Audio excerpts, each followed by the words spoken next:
오늘 이 밤에도 여러분이 기도가 하나님 앞에 상달되어지고 다 응답 받으시기를 주의 이름으로 축원합니다. 누구나 다 나의 기도가 다 응답 받기를 소원하고 있습니다. 그런데 따지고 보면 정말 내 기도가 다 응답 받았을까? 감히 그렇게 내 모든 기도는 하나도 빠짐없이 다 응답 받았다라고 이렇게 말하기가 참 쉽지는 않을 것입니다. 그런데 오늘 놀랍게도 오늘 읽은 본문 22절 말씀에는 무엇이든지 구하는 바를 그에게서 받나니라고 말하고 있습니다. 무엇이든지라고 말해요. 어떤 특별한 부분에서만 응답받는 것이 아니라 무엇이든지 기도하는 것은 주님께로부터 응답받는다 이렇게 말씀하고 있습니다.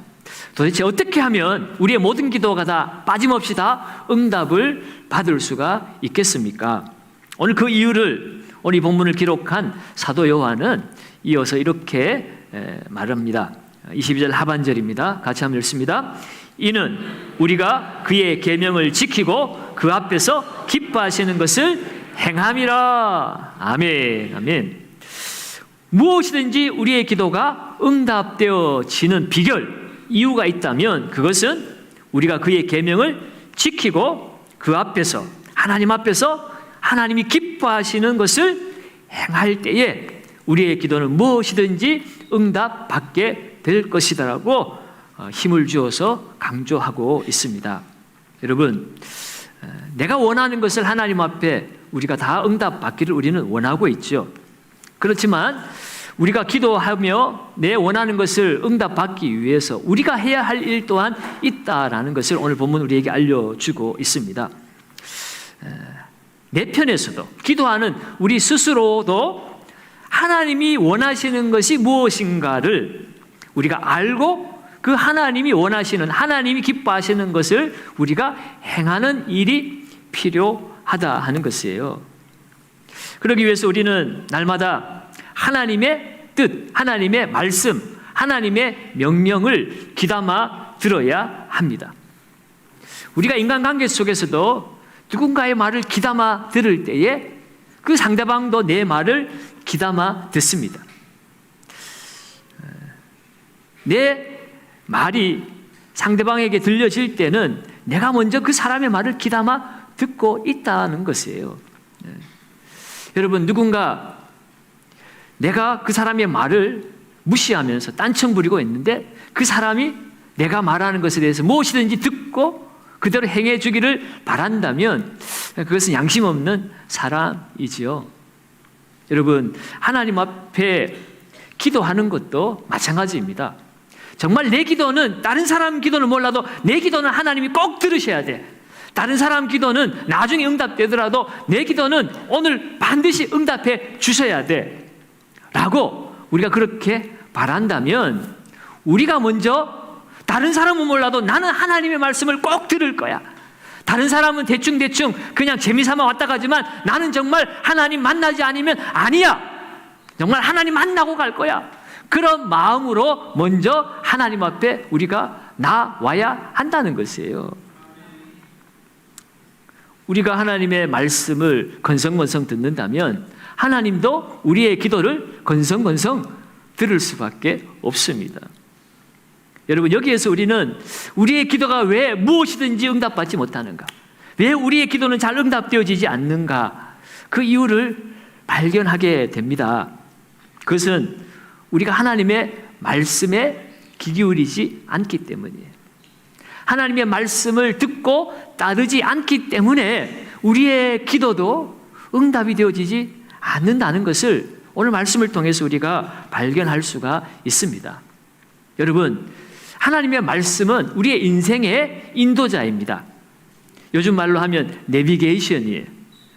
요즘 여러분 어디를 가도 이 내비게이션이 없으면 어디를 찾아가지를 못합니다. 저도 낯선 곳에 갈 때는 먼저 이 자동차의 내비게이션에 목적지를 치고 그 지도를 딱 키면 오른쪽으로 가세요. 왼쪽으로 가세요. 유턴하세요. 그렇게 말만 따라가다 보면 어느새 정확하게 그 목적지에 도달하게 되어 있습니다. 여러분, 하나님의 말씀이 우리의 인생의 내비게이션과 같은 것이에요. 그래서 시편 기자는 시편 119편 105절에 말하기를 주의 말씀은 내 발에 뭐라고요? 등이요 내 길에 빛이니이다. 어둠의 깜깜한 곳에서 길을 찾을 수가 없어요. 동서남북이 어딘지도 모릅니다. 그 어둠 속에서 길을 바로 찾아가려면 등불이 있어야 되죠. 빛이 있어야 되죠. 하나님의 말씀이 그 어둠에서 내 발에 등과 같은 나의 삶의 인도자라고 말씀하고 있습니다.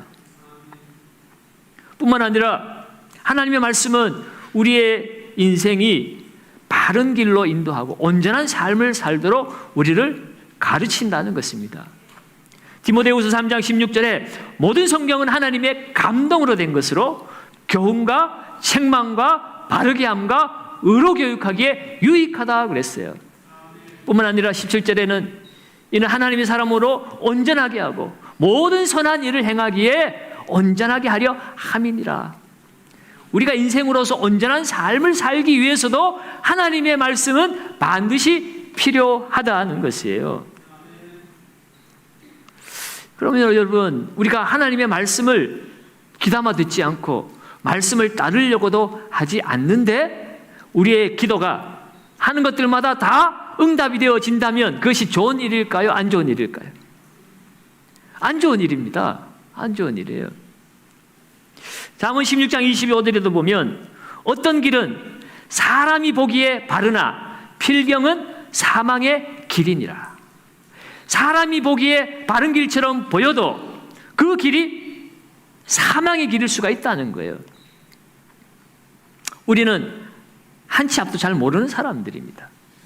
그러나 하나님은 시간과 공간을 창조하신 분입니다. 과거, 미래에 매이시는 분이 아니에요. 우리의 모든 것을 다 아시고 우리를 창조하시고 나보다도 나를 더 잘 아시는 내 약점이 무엇이고 내가 좋아하는 것이 무엇이고 어떤 부분에서 내가 쓰러지고 시험 당하는지 내 성향도 아시고 내 죄성도 아시고 내 본성도 아시고 나보다 나를 더 잘 아시는 하나님이세요. 그래서 우리는 하나님의 인도를 받아야만이 우리가 바른 길로 나아갈 수가 있습니다. 내 생각에 바른 길이 아니라 사람이 보기에 바른 길이 아니라 하나님 보시기에 바른 길이 진짜 정확한 길입니다.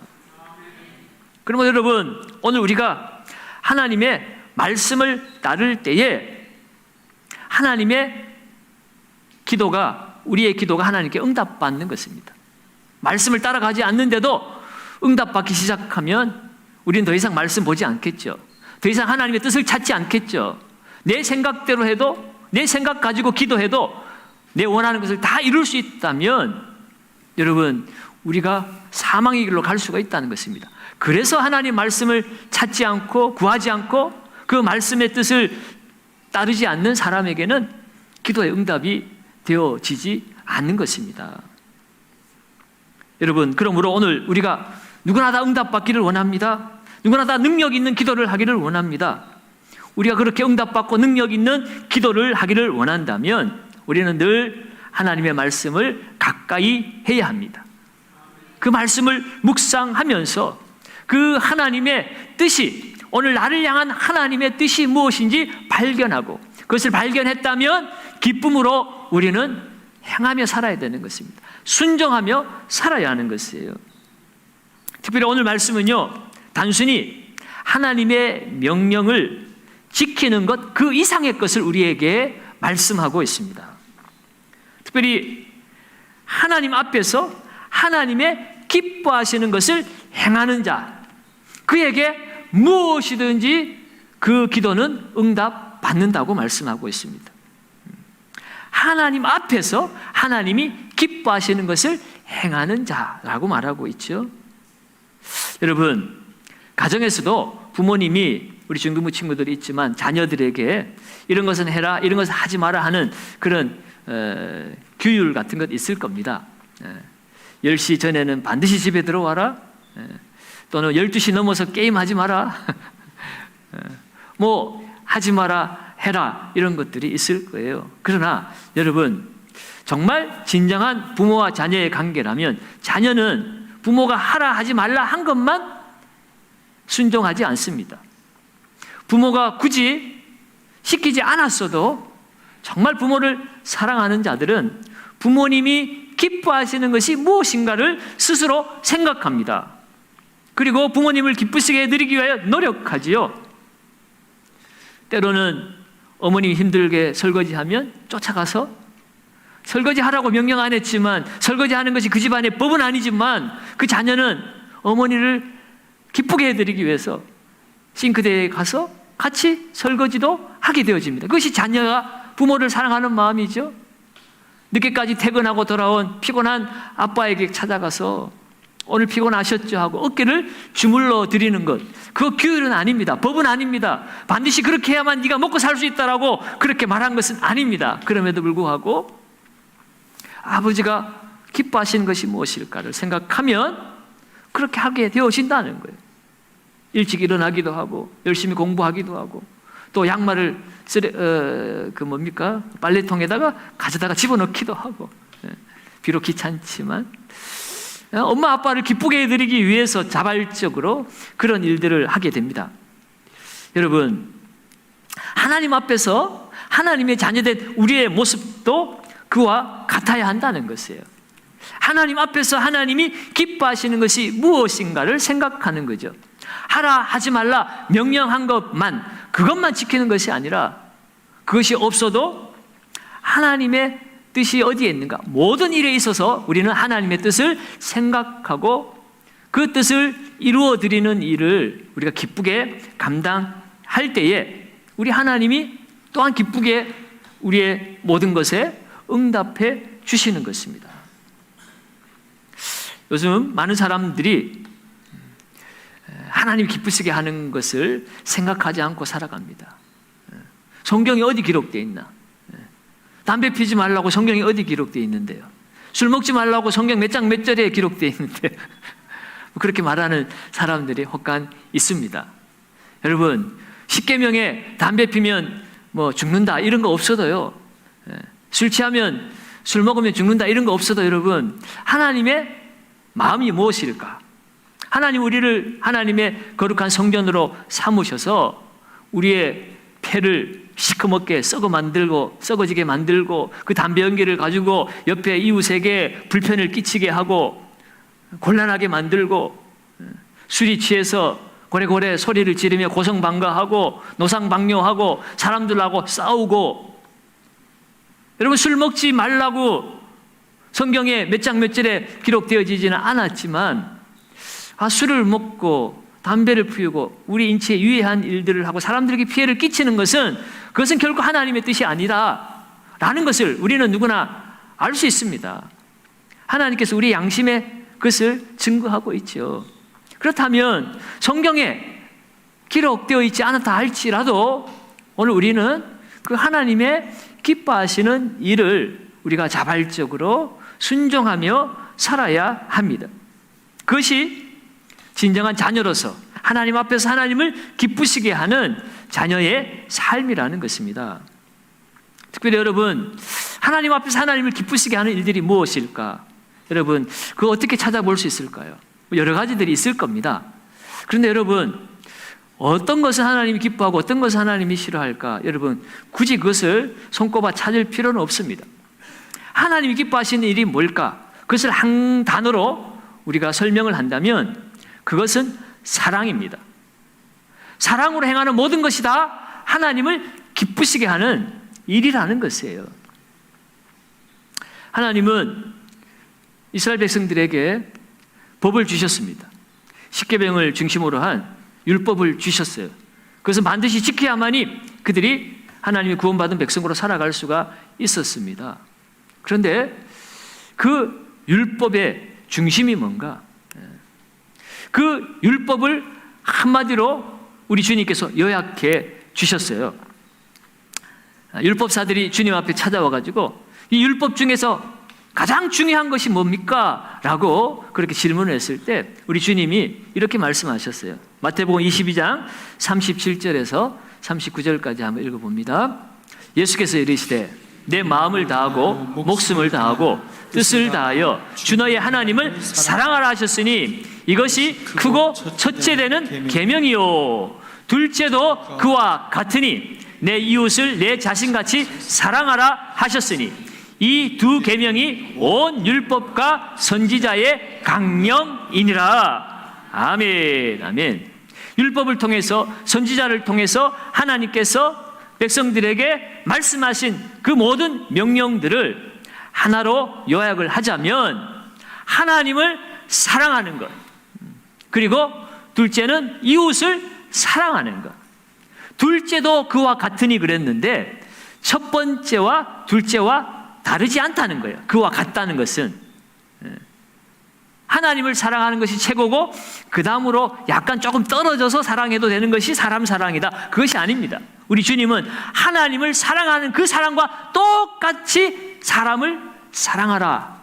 그것이 온 율법의 선지자의 강령이라고 그렇게 말씀하셨어요. 강령이라고 하는 뜻은 근본이 된다, 기본이 된다, 그런 뜻이에요. 그러니까 이 율법, 아무리 수많은 율법을 지켰다고 할지라도 그 기본이 되고 근본이 되는 사랑이 없이 행하는 율법은 다 쓸모가 없는 것입니다. 율법의 근간이 사랑입니다. 그러면 여러분, 하나님의 기뻐하시는 일이 뭘까 고민할 필요 없습니다. 내 안에서 우러나오는 사랑으로 행하는 모든 것이 다 하나님이 기뻐하시는 일입니다. 하나님은 사랑이시니라 그랬잖아요. 그죠? 하나님을 사랑하는 자는 또한 이웃을 사랑해야 합니다. 특별히 오늘 이 사도 요한이 오늘 이 본문을 쓴 요한 1서는 초대교회의 편지로 사도 요한이 보낸 편지입니다. 그래서 믿지 않는 자들에게 쓴 글이 아니라 믿는 구원받은 형제들에게 쓴 글이에요. 그래서 오늘 13절에 보면 형제들아 이렇게 얘기하고 있어요. 세상이 너희를 미워하여도 이상히 여기지 말라. 형제들에 대해서 이야기하면서 형제의 사랑에 대해서, 형제를 사랑하는 것과 형제를 미워하는 것이 이 두 가지가 어떤 결과를 가져오는가를 우리에게 말씀해 줍니다. 14절을 봅니다. 14절을 같이 한번 읽습니다. 우리 자막을 한번 보시고 읽을까요? 우리는 형제를 사랑함으로 사망에서 옮겨 생명으로 들어간 줄을 알거니와 사랑하지 아니하는 자는 사망에 머물러 있느니라. 15절도요. 그 형제를 미워하는 자마다 살인하는 자니 살인하는 자마다 영생이 그 속에 거하지 아니하는 것을 너희가 아는 바라. 아멘. 형제를 사랑하면 사망에서 옮겨 생명으로 들어간 줄 알아라. 형제 사랑하는 자는 구원받았다는 거예요. 사망에서 생명으로 이미 들어간 사람이라는 겁니다. 그런데 형제를 미워하는 자마다 살인하는 자니 살인하는 자마다 영생이 그 속에 거하지 아니하는 것을 너희가 아는 바라. 형제를 사랑하지 아니하면 생명이 없다는 것이에요. 구원받지 못했다는 뜻일 수도 있습니다. 여러분, 우리가 왜 그토록 형제를 사랑해야 되는가? 형제를 사랑하는 자가 구원받고 형제를 사랑하지 못하는 자는 구원받지 못한다고 말할 만큼 왜 우리는 형제를 사랑해야만 하는가? 그 이유를 16절에서 이렇게 증거합니다. 16절도 우리 같이 한 목소리로 읽습니다. 그가 우리를 위하여 목숨을 버리셨으니 우리가 이로써 사랑을 알고 우리도 형제들을 위하여 목숨을 버리는 것이 마땅하니라. 아멘, 아멘. 우리가 형제를 사랑해야 되는 이유가 무엇입니까? 그것은 바로 예수께서 나를 위해서 목숨을 버리셨기 때문에, 이로써 사랑이 무엇인지 내가 그 사랑을 받았고 사랑을 경험했기 때문에 우리도 주님이 나를 사랑한 것처럼 형제를 위하여 목숨을 버리는 것이 마땅하다라고 그렇게 말씀하고 있는 것입니다. 그리고 이 사랑은 진실된 사랑이어야 한다고 말합니다. 18절도 우리 같이 한번 읽어봅니다. 자녀들아, 우리가 말과 혀로만 사랑하지 말고 행함과 진실함으로 하자. 아멘, 아멘. 진실한 사랑은 말과 혀로 하는 사랑이 아니고 구체적인 행동으로 나타나는 사랑이어야 한다는 것입니다. 사랑하는 여러분, 오늘 우리가 이렇게 성경의 가르침대로 말과 혀로만 사랑하지 않고 행함과 진실함으로 사랑할 때에 그것으로 말미암아 하나님 앞에 책망받을 것이 없는 하나님의 자녀가 됨으로 말미암아 오늘 21절, 22절로 이어지는 것이에요. 21절과 22절을 봅니다. 사랑하는 자들아, 만일 우리 마음이 우리를 책망할 것이 없으면 하나님 앞에서 담대함을 얻고 무엇이든지 구하는 바를 그에게서 받나니. 아멘. 우리는 앞에 거 딱 다 띄워놓고 무엇이든지 구하는 바를 그에게서 받나니. 그렇네, 하나님 앞에 무엇이든지 구하면 하나님 다 주시네 라고 우리가 기뻐하지만 사실은 그 무엇이든지 구하는 바를 받기 위해서 우리가 해야 할 일이 얼마나 엄청난 일인가. 형제를 위하여 목숨을 내어줄 만큼 사랑함으로 하나님 앞에 책망받을 일이 없는 삶을 살아가는 사람에게는 무엇이든지 구하는 대로 하나님이 다 응답해 주시겠다고 약속하신 것입니다.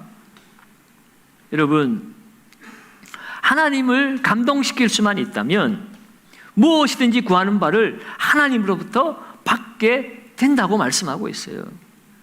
하나님을 기쁘시게 하고 하나님의 마음을 감동시키는 사람, 그 사람은 바로 사랑하는 사람입니다. 여러분, 하나님께서 아담을 지으시고 보기에 심히 좋았다고 그랬어요. 너무 좋으니까, 마음에 막 감동이 되니까, 마음이 기쁨으로 차오르니까 그 사랑하는 사람을 위하여 땅에 생육하고 번성하고 땅에 충만하고 땅을 정복하고 땅을 다스리라고 복을 주셨습니다. 세상 만물을 다스리는 복을 하나님의 마음에 기쁨이 되는 그 자녀들에게 달라고 하지 않았는데도 하나님께서 주시는 것이에요. 하나님 우리에게 좋은 것을 주시기를 기뻐하시는 아버지이십니다. 여러분, 오늘 하나님 앞에서 하나님이 기뻐하시는 일을 우리가 행하기만 하면 하나님은 정말 너무 좋아서 우리에게 우리가 생각하지 못한 것까지도 하나님께서 부어주시는 사랑의 하나님이십니다. 그리고 여러분, 오늘 우리는 말과 혀로만으로 사랑하는 것이 아니라 행함과 진실함으로 사랑하며 나아가야 할 줄로 믿습니다. 이 사랑의 실천이 하나님의 마음을 움직이게 되는 것이에요. 그리고 하나님께서 우리가 무엇을 구하든지 응답해 주시는 것입니다. 그러나 여러분, 오늘 이것을 행위신앙으로 오해해서는 안 됩니다. 앞서 말씀드린 것처럼 이 말씀은 이미 구원받은 형제들에게 주신 말씀이죠. 기도의 응답은 우리가 뭐 착한 일, 선한 일, 우리의 어떤 행위 때문에 기도의 응답이 이루어지는 것은 아닙니다. 기도 응답의 근본적인 능력은 바로 예수 그리스도 때문입니다. 우리가 죄를 지었을지라도 예수 그리스도를 통하여 우리에게 베풀어 주신 그 하나님의 긍휼, 제사함의 은혜를 입고 예수를 통하여 예수 이름으로 기도할 때에 하나님은 그 예수를 통하여서 우리에게 응답해 주시는 것입니다. 그래서 여러분, 죄를 지었어도 하나님 앞에 나아가서 기도하면 하나님 응답해 주시는 것이에요. 오늘 새벽에 솔로몬이 성전을 건축하고 성전 앞에서 성전에서 기도하잖아요. 우리 백성들이 전쟁에 패배하여 포로로 끌려갈지라도 성전을 향하여 기도하면 그들을 용서하시고 그들을 돌아오게 하여 주옵소서. 하늘에서 비가 그치고 이 땅에 기근이 찾아왔을 때 우리의 범죄 때문에 일들이 일어났을지라도 성전을 향하여 성전에서 기도하면 하나님께서 응답하여 주셔서 하늘문을 여시고 비를 내려달라고, 이 땅에 전염병과 기근이 우리의 죄로 말미암아 찾아왔을지라도 우리가 하나님 앞에서 성전에서 기도하면 하나님께서 응답해 주옵소서. 여러분, 우리에게 그 선물 성전은 없지만 우리는 예수 그리스도가 우리의 성전인 줄로 믿습니다. 예수님이 우리 안에 거하시기 때문에 우리는 성전이 되어서 우리가 기도할 때 우리 안에 거하시는 예수님 때문에 하나님 아버지께서 우리의 기도에 응답을 해 주시는 것이에요.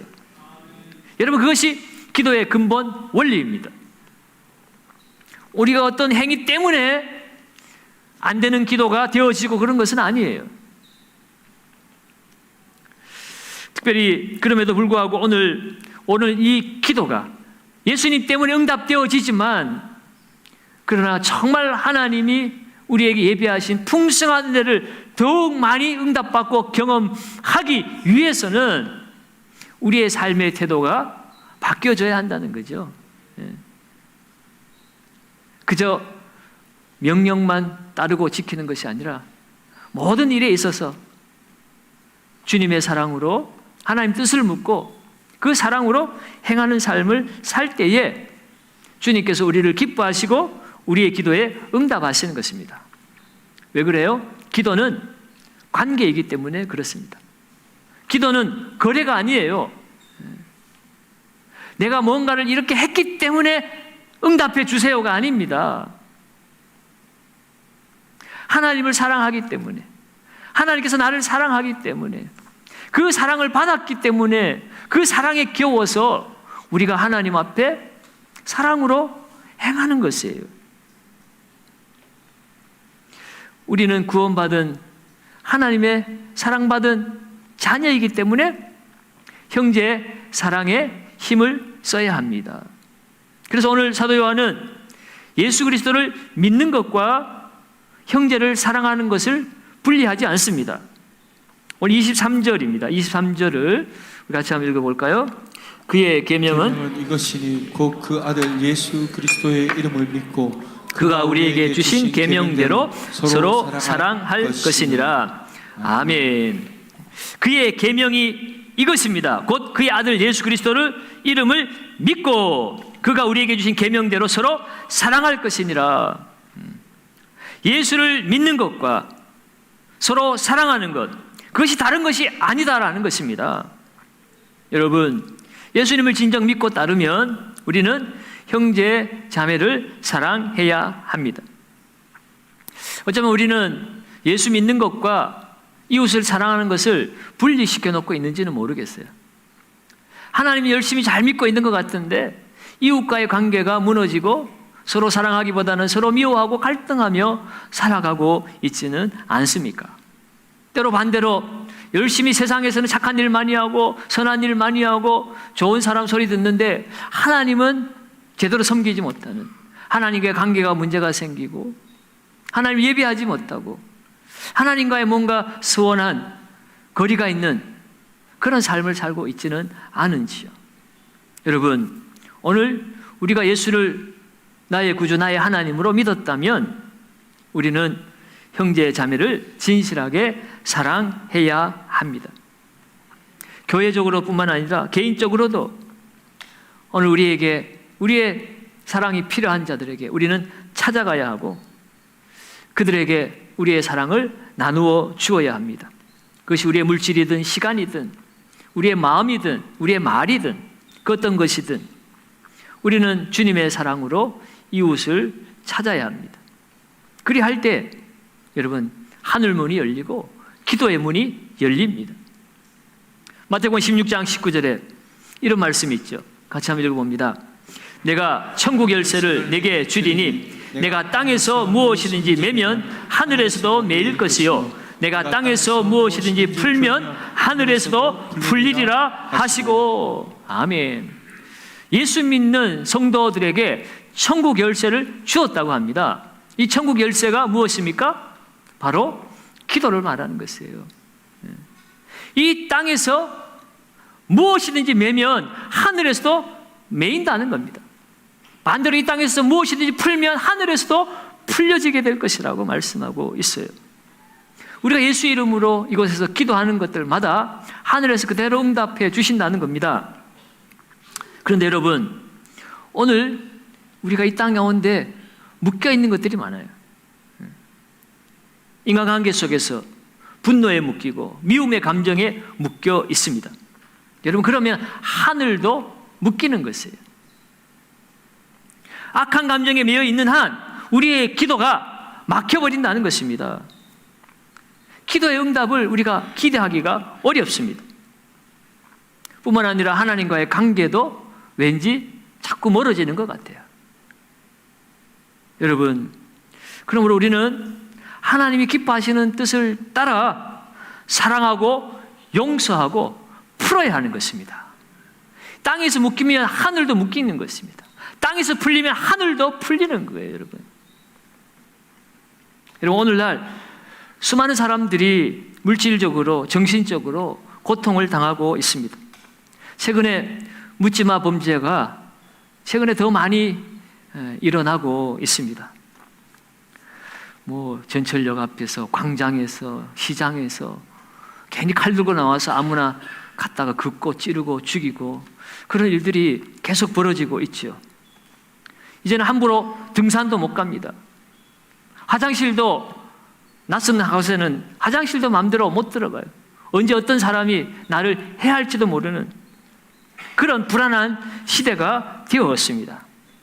여러분, 마태복음 24장에 가면 말세의 징조들에 대해서 예수님이 말씀하시는데, 마태복음 24장 13절에 보면 이런 말씀이 있어요. 불법이 성함으로 많은 사람의 사랑이 식어지리라. 말세의 특징 중에 사랑이 식어지고 사랑이 없는 것이 말세의 특징이라고 그랬습니다. 오늘 이 시대를 보면 여러 가지 많은 말세의 징조들이 있지만 사랑이 식어지는 이 시대의 모습 속에 정말 마지막 때가 가까워왔음을 우리가 깨달을 수가 있습니다. 여러분, 이 마지막 때에 이 세상 사람들에게 필요한 것이 무엇일까요? 그것은 주님의 구원의 은혜입니다. 그리고 그 구원은 주님의 사랑이 우리에게 찾아온 것처럼 우리를 통하여 그들에게 하나님의 사랑이 증거되어지고 전해져야만 하는 것입니다. 복음이 살아서 우리의 삶을 통해서 이 시대의 사랑이 식어진 사람들에게 하나님의 사랑이 전하여지고 그들이 경험하고 느끼도록 해야 한다는 거죠. 오늘날 한국교회의 문제가 무엇입니까? 말과 혀로만 사랑을 외치고 있는 거죠. 오늘 하나님이 기뻐하시는 일이 뭘까? 사랑이 식은 이 세상을 향하여 하나님의 사랑을 전하는 것입니다. 무엇보다도 영혼 구원하는 일. 천하보다 귀한 한 영혼에게 복음을 전하고 그 복음이 말과 혀로만 그들에게 전해지는 것이 아니라 우리를 통해서 우리 안에 거하시는 성령의 나타남과 능력으로 하나님의 사랑으로 그들에게 증거가 되어져야 합니다. 그 사랑이 오늘 이 시대에 잃어버린 사랑들을 회복하고 모두가 행복하게 살아가는 복된 길로 나아갈 수 있는 유일한 지름길인 줄로 믿습니다. 그러므로 여러분, 오늘 우리가 기도할 때에 우리의 기도가 더 이상 나만을 위한 기도가 되지 말고 이제 이웃에게로 확장되어지는 기도가 되어야 합니다. 여러분, 하나님 원수를 사랑하라고 그랬는데 우리가 어떻게 원수를 사랑합니까? 안 되잖아요. 안 돼요. 어떻게 하면 사랑할 수 있습니까? 기도하는 길밖에 없습니다.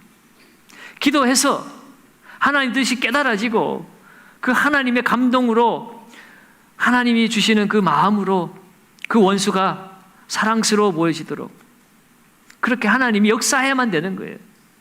기도하는 길밖에 없습니다. 기도하면 사랑하고, 사랑하면 용서하고, 용서하면 섬기고, 그러한 일들이 우리 삶에 벌어질 때 하늘문이 열리고 우리의 삶에 하나님의 아름다운 것들로 응답되어지는 줄로 믿습니다. 그러면 여러분, 오늘 특별히 우리 영혼 구원을 위해서 함께 기도하며 나가야 하겠습니다. 이 세상에 그 어떤 누구도 누군가의 기도 없이 회심하고 믿은 사람은 없습니다.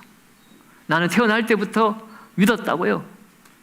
여러분, 그것도 저와 여러분들의 부모님이 저와 여러분들을 위해서 기도했기 때문입니다. 여러분, 임신할 때 그냥 임신했겠습니까? 기도하면서 임신했겠죠. 내가 스스로 깨달아서 예수 믿게 되었다고요? 아니에요.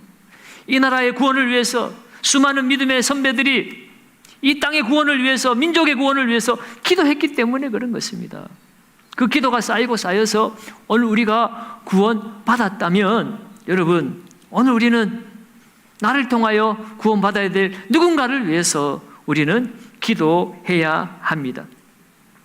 기도할 때 영혼 구원에 하나님의 기쁨이 이루어질 뿐만 아니라 우리 공동체 안의 문제도 해결되어집니다. 기도해야 이단이 뿌리 뽑혀지고, 기도해야 오해가 풀어지고, 기도해야 질투와 증오가 사라지고, 기도해야 부도덕이 사라지고, 기도해야 하나님의 은혜가 임하고 부흥이 임하게 되는 줄로 믿습니다. 그러면 여러분, 오늘 우리는 하나님 앞에서 하나님이 기뻐하시는 일을 위해서 기도하시기 바랍니다. 오늘 이 땅은 이 세상의 어둠의 주관자들, 악한 영들, 귀신들이 축제를 벌이고 있어요. 여러분 이때에 교회가 기도해야 합니다. 교회가 기도하면 하나님이 일하십니다. 하나님은 오늘도 우리의 성도들의 기도를 듣고 계시고, 우리 성도들의 기도를 통하여 이 세상을 구원하고 이 세상을 하나님의 나라로 변화시켜 가시는 줄로 믿습니다. 기도하는 저와 여러분들에게는 하늘문이 열리는 역사가 일어날 줄로 믿습니다. 나는 사랑하지만 그 사랑의 결과는 하늘문이 열리는 기도의 응답인 줄로 믿습니다. 오늘도 기도하며 사랑하고, 사랑하며 기도하며 나아가시는 저와 여러분들 되시기를 예수님의 이름으로 축원드립니다.